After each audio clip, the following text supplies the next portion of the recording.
Ok, bonsoir tout le monde, j'espère que vous allez tous très bien. Avant que la vidéo commence, on like et on s'abonne pour m'aider. Bon, un jour on allait me dire que j'allais parler de la saucisse d'un youtubeur sur ma chaîne, jamais j'aurais cru cela. C'est le cas aujourd'hui et vous allez voir que l'un des plus gros streamers au monde vient sûrement de ruiner sa carrière en 2 secondes, littéralement. Lui, c'est iShowSpeed, normalement il n'y a pas besoin de le présenter, c'est l'un des plus gros streamers au monde et le numéro 1 du stream sur YouTube, atteignant bientôt les 20 millions d'abonnés. Enfin ça, pas si sûr, car hier, iShowSpeed était en live, il faisait un live horreur sur le jeu Five Nights at Freddy's, quand tout à coup, vous l'avez compris, il s'est mangé un gros screamer.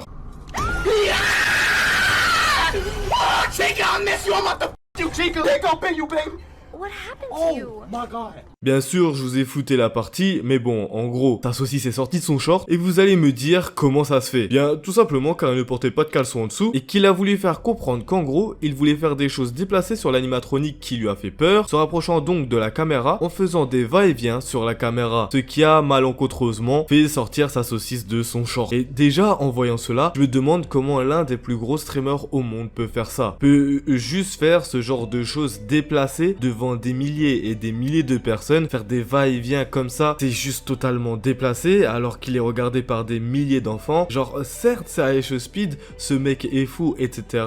Et c'est ce qui fait son personnage et qu'il est suivi énormément. Mais bon, il s'agirait de doser quand même quand t'es regardé par énormément d'enfants et que tu décides de faire des va-et-vient comme ça sur ta caméra, où en plus ta saucisse sort malencontreusement, ce qui veut dire que des milliers d'enfants ont vu ce qu'il a en bas. Tout ça parce qu'il a voulu ken un animatronique. En soi, j'ai juste envie de dire karma, car c'est pas possible de faire ça en live. Genre imaginez un Squeezie faire ça sur Twitch, genre ce serait directement assez bizarre, sauf que là vu que c'est iShowSpeed et qu'il s'est créé un personnage assez fou, ça paraît plutôt banal alors que pas du tout, surtout avec ce qu'il a eu récemment où malheureusement il a été touché par une grosse maladie qui a failli lui faire perdre la vie. Je trouve ça bizarre que ça l'a pas calmé un peu, car bon on parle de la douleur la plus horrible au monde. Hello guys, quick update. I don't know what I have right now. I'm about to go through surgery right now. I love y'all boys so much, you know. I've been feeling shit, literally, just very bad.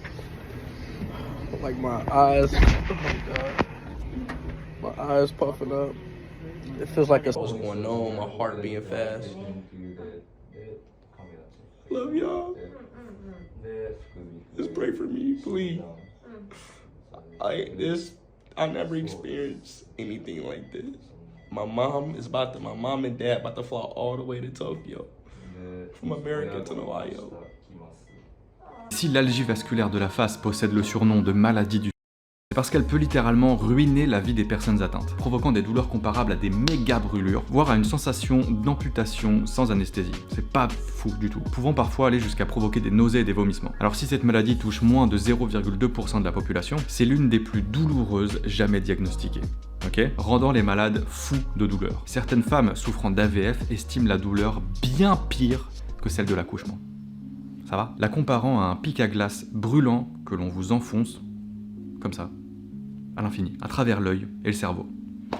Ça a l'air terrible. Honnêtement, c'est fou de savoir que iShowSpeed avait été touché de ça, qu'il était sur le point de mourir, tout simplement, qu'il avait l'air d'être dans le mal. Par la suite, il était en live pour ses 19 millions, pour ses 18 millions d'abonnés, et ce sur le lit d'hôpital, où là, il avait l'air vraiment plus calme, plus tranquille. Et je vous parle de ça, mais ça fait même pas une semaine qu'on avait le droit à ce live, et où on avait l'impression d'avoir un nouvel iShowSpeed, un mec plus calme, plus tranquille, qui avait l'air d'être beaucoup plus mature, plus responsable. Et c'est sûr que quand tu es gravement malade, comme ça, tu reprends plus vite conscience des choses. Donc normalement avec ça aurait peut-être dû le calmer, mais non, et c'est tout le contraire, revenant complètement en forme en stream, à faire des choses complètement déplacées. Normalement quand un streamer a une grosse maladie et qu'il revient en stream, tu le vois assez passif, assez calme, mais là pas du tout, c'est tout le contraire et c'est assez choquant. Et maintenant, est-ce qu'il va se faire ban? Car si c'est le cas malheureusement, cela voudra dire qu'il a ruiné sa carrière en l'espace de 2 secondes. Mais il y a quand même des chances pour que ce ne soit pas le cas. Tout d'abord parlons du robot de YouTube. Ce robot là est ultra vif quand il s'agit de stream. Il détecte dans les minutes qui suivent s'il y a eu de la nudité ou pas et peut être en mesure d'arrêter le live, voire même de ban le youtubeur. Ouais, je vous ai dit que le bot de YouTube était assez strict en termes de live. Beaucoup de youtubeurs ont vu leur chaîne se faire clôturer d'une minute à l'autre car ils ont pas respecté les consignes de YouTube en plein live. Mais là, on voit encore la chaîne de iShowSpeed intacte. Et vous allez voir qu'il y a quelques points qui rentrent en compte. Déjà, la qualité. iShowSpeed était en green screen quand il jouait au jeu. Il était en bas à gauche de l'écran, en petit, malgré qu'il était proche de la caméra. Pour un robot, les quelques frames où l'on voit sa saucisse risquent d'être compliqués à discerner. Pour nous, humains, c'est assez facile de reconnaître ça, mais pour un robot, c'est une toute autre histoire. Surtout s'il n'a pas eu le temps de le faire. Car oui, iShowSpeed a tout de suite remarqué ce qui n'allait pas, d'où sa réaction, il a l'air de regretter profondément, et en soi ça se comprend, car bon, qui aimerait que ses abonnés voient ce qu'il a entre les jambes, pense qu'il y a très peu de personnes, et donc du coup il a tout de suite eu l'intelligence de couper son live, histoire de laisser aucune trace de cela, et que les robots ne le détectent pas, et malheureusement ça risque de ne pas suffire, car des malins ont eu le temps d'enregistrer ça, rendant le clip ultra viral, et quand un clip est viral comme ça, c'est plus les robots de YouTube qui s'en chargent, mais YouTube directement, et là croyez-moi que ça pique, parce qu'un robot est paramétré, et c'est en fonction de quoi ou quoi il peut ban ou strike quelqu'un, sauf que là, c'est tout le contraire, c'est un admin de YouTube, donc un humain qui va prendre une décision, c'est totalement différent et aléatoire, car sur un coup d'énervement, s'il a passé une mauvaise journée, il va le ban, et au contraire, s'il a gagné au loto, il va peut-être juste le strike. C'est assez hasardeux comme décision, même si c'est vu en off dans les locaux YouTube par plusieurs personnes, ça reste quand même assez hasardeux comparé à un bot qui lui est vraiment programmé de A à Z. Mais une chose est sûre, ça à 100%, c'est que Speed risque de prendre une sanction. Que ce soit un ban ou un strike, il va dans tous les cas prendre une sanction. Et en soi, pour ma part, je pense que c'est assez mérité. Vous dites-moi ce que vous pensez en commentaire de ça, mais quand t'es devant des milliers de personnes, que tu t'amuses à faire des va-et-vient comme ça, en voulant faire comprendre que tu veux jusqu'à un animatronique, c'est ultra déplacé, et déjà juste pour ça, ça mériterait une sanction, et que par la suite, à un truc qui sort de ton pantalon, c'est juste accentuer le fait que tu dois te prendre une sanction. Malheureusement, ça n'a pas été fait exprès, du moins je pense, mais personnellement, je trouve ça quand même mérité s'il se prend une sanction. Pas de là jusqu'à le ban, car il y a quand même du travail derrière, le mec s'est cassé la tête à stream tous les jours, et à faire pas mal d'événements pour atteindre le stade où il est, mais bon, quand t'as 20 millions d'abonnés, il s'agirait quand même de changer un peu, d'être un peu plus mature, et d'être surtout un peu plus responsable. Après, ça me choquerait même pas que YouTube aille jusqu'à le ban, mettant malheureusement fin à sa carrière, malgré qu'il leur apporte quand même pas mal d'argent, car beaucoup de personnes font des dons à iShowSpeed, et quand tu fais des dons super chat, bah t'as une grosse partie qui revient à YouTube. Mais bon, YouTube, à ce stade-là, en 2023, ils ont quand même pas mal d'argent en banque. Voilà, j'espère que cette vidéo vous aura plu. Ça fait longtemps que j'ai pas parlé de drama actu, mais on est reparti comme à l'ancienne, où on va mélanger drama actu et les pires TikTokers youtubeurs. Si la vidéo t'a plu, oublie pas de liker et de t'abonner, ça m'aiderait énormément. Moi sinon, je vous laisse là, c'était Foufa, passez une bonne journée ou soirée, ciao.